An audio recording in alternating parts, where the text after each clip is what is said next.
Lula e o Papa se encontram. O Papa e Lula se encontram. Dois papas. Nós nos utilizamos do termo Papa, né? Se tornou uma espécie de adjetivo, né? O sujeito é um papa no assunto, né? É uma sumidade no assunto. Na política a gente até fala os cardeais do partido tal, um partido que tem vários cardeais, mas os cardeais eles estão abaixo do papa do partido. A gente nem fala papa do partido. Então o papa católico se encontra com o papa do PT, o papa da esquerda, em alguns aspectos que eu vou falar aqui, vou mencionar, o papa da política brasileira. Digamos que dos anos 80 para cá, ou dos anos 90, final dos anos 80 para cá, ninguém teve mais sucesso, não só sucesso, claro, mas ninguém teve mais sucesso pensando em termos de pragmatismo político do que Lula. Lula disputou algumas eleições, né? Disputou a de 89, foi derrotado para Collor, duas eleições nacionais na frente, depois dessa foi derrotado por Fernando Henrique nas duas, e depois venceu duas e elegeu Dilma duas vezes.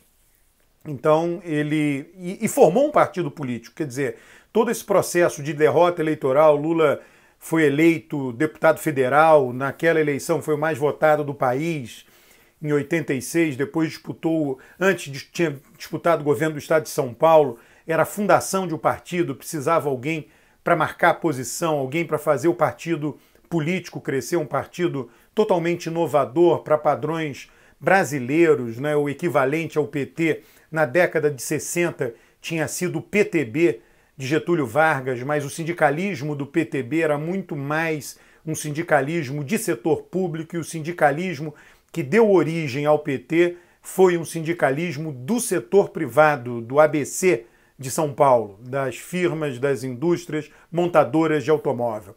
Então foi, nesse aspecto, um partido genuinamente novo. E um partido que, de 2006 para frente, segmentou o eleitorado da forma clássica, tal como esse eleitorado é segmentado em todos os lugares do mundo. Os mais pobres votando no partido de esquerda e os menos pobres votando ou no partido de direita ou na direita.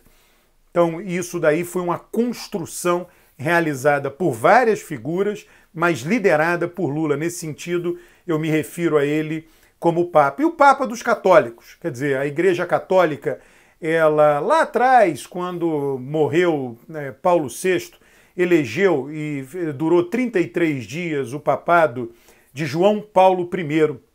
Era um italiano progressista, com a visão de mundo progressista. Há livros, há textos escritos sobre a morte. Naquela época vigorava a Guerra Fria. A Itália era um lugar muito importante na Guerra Fria. O Partido Comunista Italiano era muito forte, mas jamais tinha conseguido a maioria no governo. O Partido Comunista Italiano ficava ali pressionando as alianças formadas pela democracia cristã na Itália. Havia muitos atentados terroristas na Itália, envolvimento da máfia com a política. Então existem vários livros argumentando que a morte precoce, com 33 dias de papado, de João Paulo I, foi a morte, foi na verdade resultado de uma conspiração. Enfim, nunca ninguém vai saber. O Vaticano proibiu a autópsia, né? Tem muita coisa escrita sobre esse assunto. Então isso daí E aí depois veio João Paulo II. E João Paulo II foi um papa fortemente conservador. Foi sucedido por um papa igualmente conservador, talvez até mais do que ele, o ex-cardeal Ratzinger, que, surpreendentemente, renunciou. E aí foi eleito um papa progressista, um papa que tinha a cara lá do Albino Luciani, que foi eleito, que escolheu o nome de João Paulo I. E é uma outra coincidência desse papa, relativamente ao outro, ele escolheu um nome novo, Francisco I, nunca havia sido escolhido Francisco I. O João Paulo I escolheu João Paulo em homenagem ao João XXIII e ao Paulo VI, por isso ele colocou João Paulo I. E o Francisco, o Papa Francisco, o primeiro Francisco, ele tem uma visão progressista, uma visão mais de esquerda, e ele vai receber, ou recebeu Lula, enfim, depende de quando você assistiu esse vídeo, em função de uma intermediação do presidente da Argentina, Alberto Fernandes. Alberto, meu xará. E aí, o que todos eles têm em comum, né? O que Alberto Fernandes tem em comum com o Papa Francisco, que tem em comum com Lula? São as posições de esquerda. E qual é a característica das posições de esquerda? A característica é uma marca fortíssima de cuidar dos mais fracos. Então, o cuidar dos mais fracos é uma preocupação constante de Lula, é uma preocupação constante dos peronistas, de Alberto Fernandes, é uma preocupação constante do Papa. É claro que essa preocupação, muitas vezes, pode resultar em erros, afinal, quem não erra? Né? Muitas vezes a esquerda, como tem muito forte esse objetivo, pode vir a cometer erros, por exemplo, em decisões de política econômica. Achar, e eu vejo isso comumente, né? Achar que é possível financiar todo e qualquer tipo de auxílio. Muitas vezes tem aquela expressão, né? Achar que dinheiro nasce em árvore. Mas por que isso muitas vezes acontece? Por que esse tipo de erro é cometido? Porque o objetivo é ajudar os outros. Começar por aqueles que estão mais na base da pirâmide social.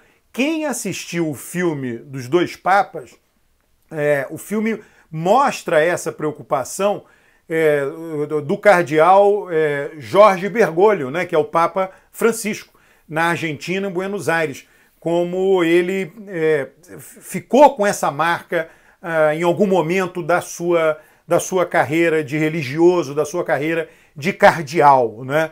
Então o que tem-se ali, na verdade, é uma articulação, é uma conversa do Papa da política no Brasil e do Papa dos católicos, é uma conversa simbólica. Lula não é presidente, Lula está na oposição. Como nós sabemos, a oposição não define os rumos de um governo, mas a oposição pode sim definir os rumos de um país, talvez não no curto prazo.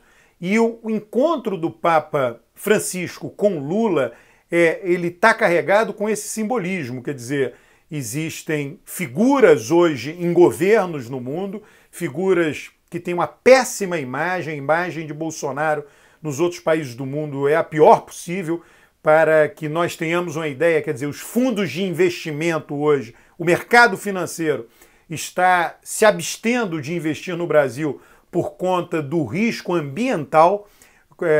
Muitos fundos de investimento têm seus estatutos, os estatutos são seguidos, não são letra morta. Tem seus estatutos que não se pode colocar dinheiro em empresas de países que coloquem em risco o meio ambiente e que contribuam para o aquecimento, enfim, não escrito dessa maneira, uma maneira técnica, jurídica.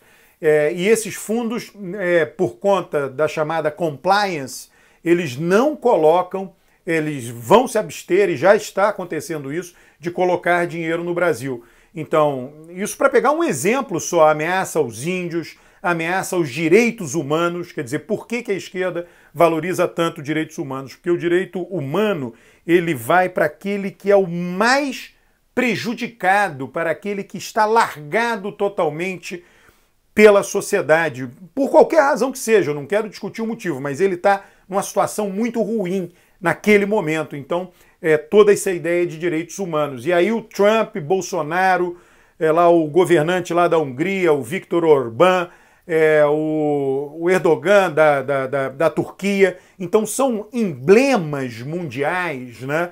E o Brasil é um país grande, é um país que tem visibilidade, é um país que não tem importância crucial no mundo dos negócios mundiais. É um grande mercado, sim. As empresas vêm para cá porque não podem, porque elas não podem estar fora de um grande mercado consumidor, é um mercado importante na América Latina, o mais importante de todos, ponta de entrada da América do Sul, mas ainda assim, do ponto de vista de volume de negócios, a Ásia, Índia, China, em função do enriquecimento recente, já nos ultrapassou, a Vietnã, Indonésia e todos aqueles países.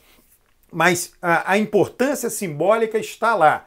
Tá? Então Lula, ao ser recebido pelo Papa, ao conversar com o Papa, ambos estão sinalizando, sempre enfatizando, encontro esse, Papa argentino, presidente argentino de esquerda, encontro esse possibilitado pelas gestões do presidente da Argentina, recém-eleito, recém-empossado, Alberto Fernandes. Tá? Então, isso é, digamos assim, um empurrão, uma força que o Papa dá, uma força simbólica política, é símbolo. O símbolo é fundamental, o símbolo é importante. Então, essa é uma força simbólica que o Papa dá à esquerda no Brasil. E recebendo quem da esquerda? Recebendo a sua maior liderança. Né? O Papa não está recebendo Ciro Gomes, né? Até porque, né, o Papa ia ser avisado, olha, ele pode se reunir com você e sair falando mal de você. Pode pegar alguma coisa que você tenha falado na reunião e dizer para todo mundo que você falou aquilo, né? Porque é bem típico isso do Ciro. Não é o caso, obviamente, de Lula, por isso, é um político de mão cheia. Papa da política até num sentido amplo, um sujeito muito capaz politicamente falando. Tá? Então, esse encontro tem essa característica e é importante isso para a esquerda. É algo fundamental. Tá? Então, o símbolo na política vale muito. Em algumas circunstâncias, nada na política é mais valioso do que o símbolo. E a partir de agora temos esse grande símbolo, o símbolo desse encontro do Papa Francisco com Lula.